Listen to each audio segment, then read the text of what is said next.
ఇక అప్డేట్ చూస్తే నారాయణపూర్ రిజర్వాయర్ కింద సాగు పరిస్థితిపై బీఆర్ఎస్ అధినేత కేసీఆర్ ఆరా తీశారు. పొలాలు ఎండుతున్నాయన్న వార్తలపై మాజీ ఎమ్మెల్యే సుంకే రవిశంకర్కు ఫోన్ చేసి వివరాలు తెలుసుకున్నారు. రైతుల పక్షాన నిలబడి వారికి నీళ్లు అందేలా చూడాలని మాజీ ఎమ్మెల్యేకు సూచించారు. మరోవైపు ఎల్లంపల్లి ప్రాజెక్టు నుంచి నారాయణపూర్ రిజర్వాయర్కు నీటిని విడుదల చేశారు అధికారులు.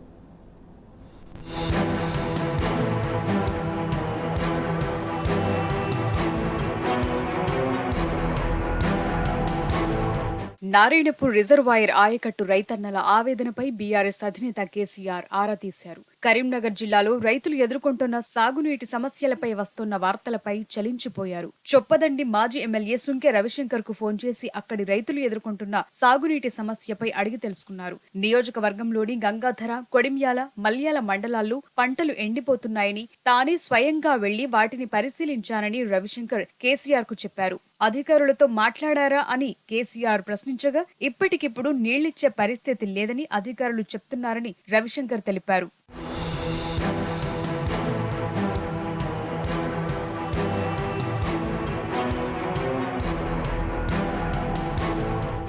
చొప్పదండి, వేములవాడ నియోజకవర్గాల్లో ఈ ప్రభావం పడుతుందని 70 నుండి 80 వేల ఎకరాలు నారాయణపూర్ రిజర్వాయర్ పై ఆధారపడి ఉంటాయని బీఆర్ఎస్ అధినేత కేసీఆర్ కు రవిశంకర్ వివరించారు.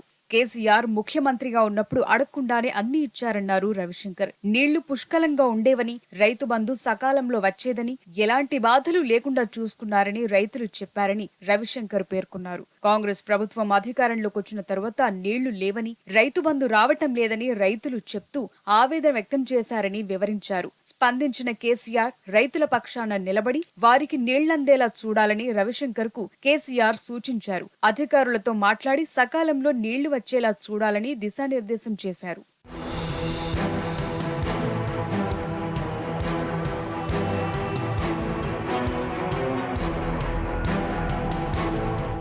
మరోవైపు ఎల్లంపల్లి ప్రాజెక్టు నుంచి ఎత్తిపోతల ద్వారా కరీంనగర్ జిల్లా గంగాధర మండలం నారాయణపూర్ రిజర్వాయర్ కు అధికారులు నీటిని విడుదల చేశారు.